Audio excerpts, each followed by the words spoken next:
I'm Zachariah, and today I'm going to be talking about ARTBLOCK and what I specifically did to get over it.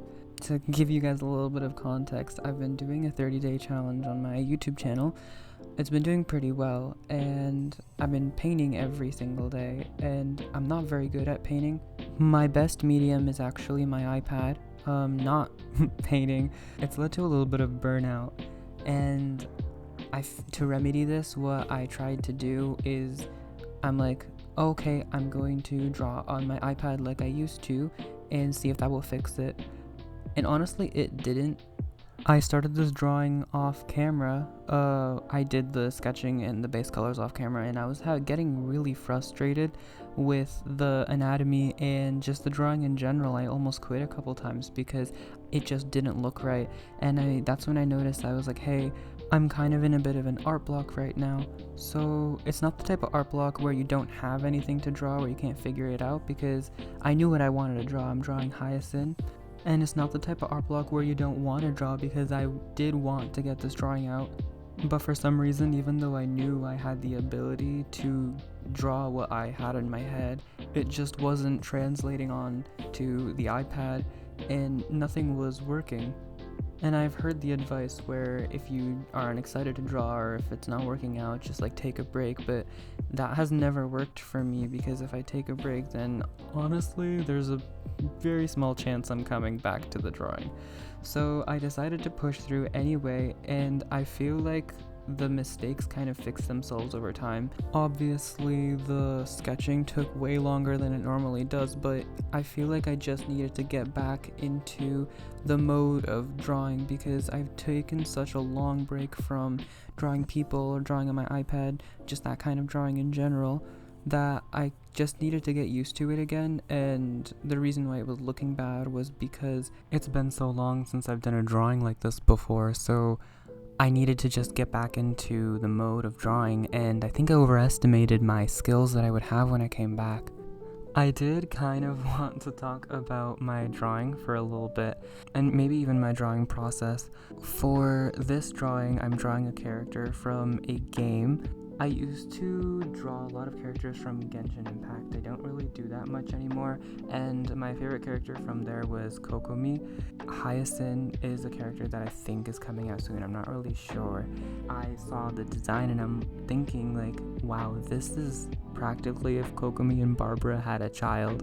And I really wanted to draw her because I thought she looked really cool. And it made it all the more frustrating when I was trying to draw and it wasn't working out, because I thought that I would be able to just start drawing and it would look good, and then when it didn't, I just got frustrated with myself. I do think one of the positives of me taking such a long break from drawing on my iPad is that I wasn't as lazy when it came to taking shortcuts, because normally I would not be able to draw all these little details that I'm putting in now. Most of the time when I'm drawing characters from a game and their designs are intricate, I simplify it by a lot, and this time I didn't really do that. I made sure to draw most of the details.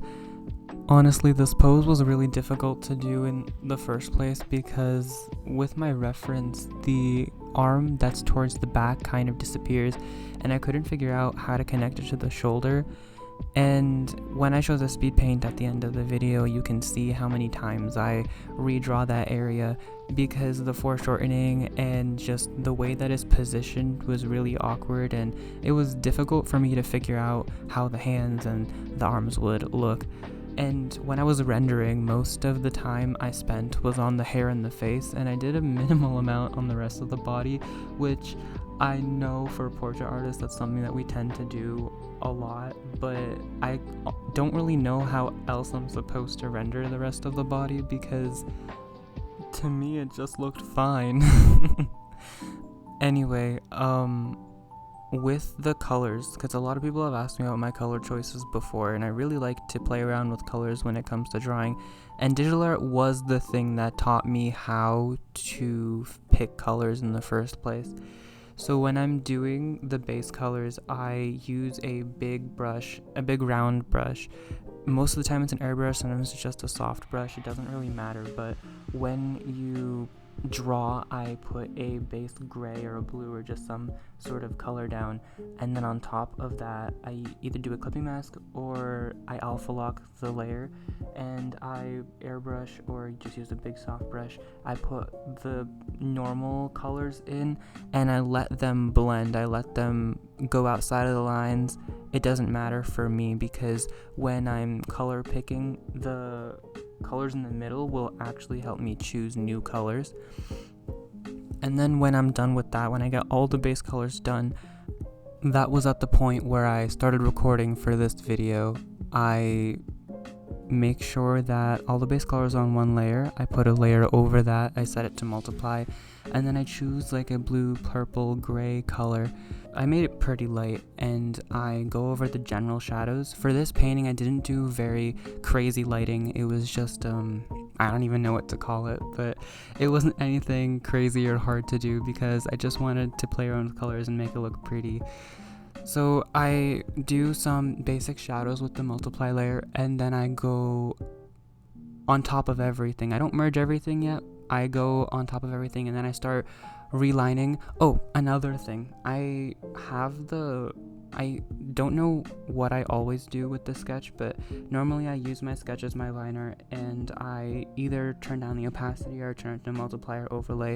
It really depends on how I'm feeling. And in this specific drawing, I wanted to turn down the opacity, so that's why it looks like how it looks like right now.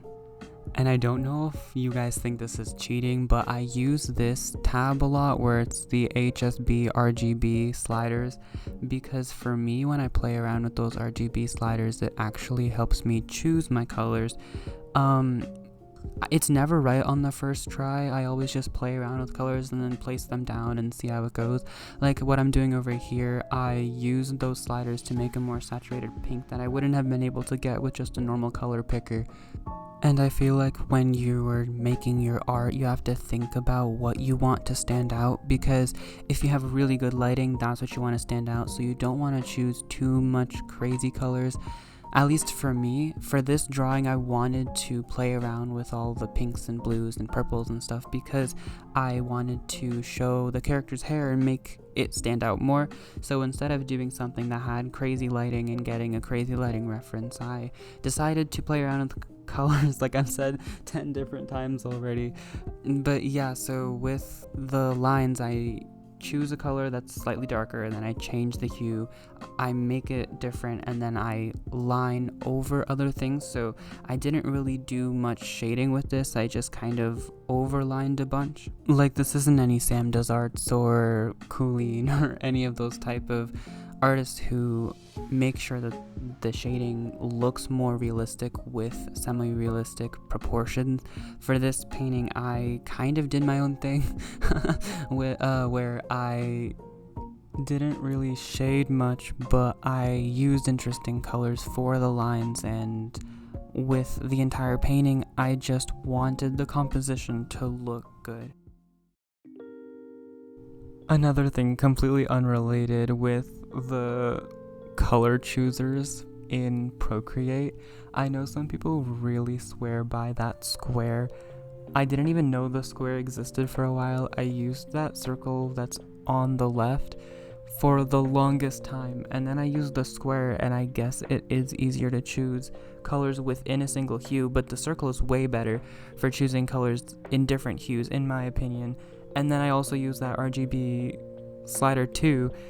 I just wish you could create your own color chooser and use that instead, because if it were me, I would make an amalgamation of all three and use that instead, and that would be completely perfect for me. But this is Procreate. Nothing is really customizable in this app.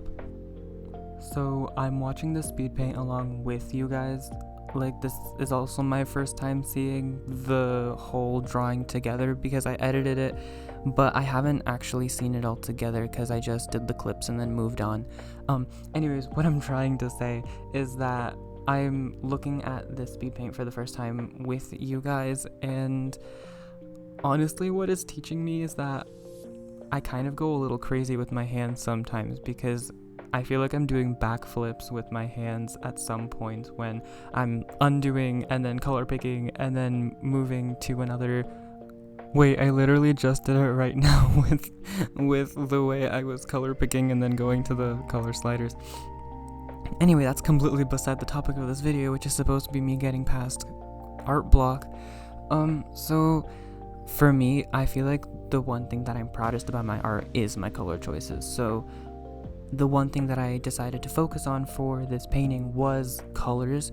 So I feel like, I don't know if this is going to apply to anyone else, but if you're not as confident in a specific part of drawing and you're more confident or proud of yourself in another part of drawing, and you are feeling the same type of art block that I was, it might be more beneficial to focus on the thing that you're confident in, so that you can make a thing that, even though you might not be the most confident in your art at the moment, you're still proud of it. Because if I decided to really hone in on anatomy or shading or stuff like that, I might not be as happy with the finished product that I am right now, because I am actually really happy with how it ended up looking. I feel like I did a really good job at choosing colors that harmonized well together. Although one thing that I do kind of feel like I cheap out on a little bit is, because sometimes I can't tell if colors will go well together, I kind of just throw all the colors on the painting until it looks good. Because for me, I do know about monochrome, I know about complementary, I know about all those types of color theory, whatever they're called. But none of them really work that well for me. So a lot of the times what I end up doing is I just go back to putting almost every color I can in a small area and seeing if it looks good. Because if you look at the painting that I have right now, there's the pink and then the really saturated pink and then the purple and the blue and then the teal and the other blue, and I feel like I just kind of threw a bunch of colors, except for orange. Actually, I don't think I had any oranges. No, wait, that's not true. I have orange in the skin. But yeah, I do kind of feel like I put every single color that I can in a painting, because that's a way for me to cheap out on actually figuring out how color theory works. Sorry, I've been kind of rambling on about the same thing over and over again, because I've just been talking about colors this whole time, and I'm supposed to be talking about art block. I kind of finished what I wanted to say about art block, and I didn't really have a script, so I don't really know what else to talk about, because I'm not that much of a yapper, guys. I don't know, but I don't think I'm that much of a yapper. Oh, another thing that was really hard for me to do was the metal, the gold that is on the hem of her, whatever that cloak thing is called, and then her dress. Because obviously I've seen how like they do their own type of jewelry, but that's jewelry and this is like gold that's in a straight line, and I didn't really understand how to do it because I'm not very good at shading metal in the first place. So I kind of just made really dark shadows and then really saturated colors, and then I had a really bright highlight, and that's kind of it. And then I left it, and then I kind of blurred it out a little bit at the end because I didn't want to deal with it anymore. That's kind of the story of all of my drawings. If I don't like the way something looks, I'll blur it out.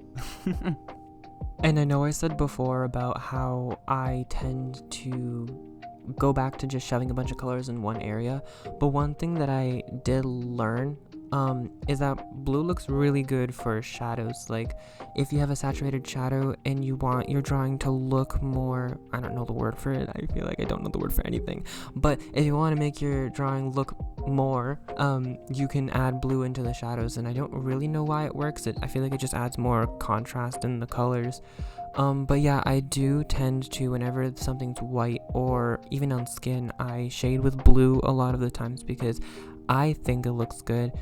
Another thing that I do to make the colors look better towards the end, I don't think I show it in this video, but I take an airbrush or just a really soft big brush and I grab saturated colors, I put a layer on top, set it to color dodge, I clip it to the drawing because by this time I've merged all the layers into one layer and I've just been shading on that one layer.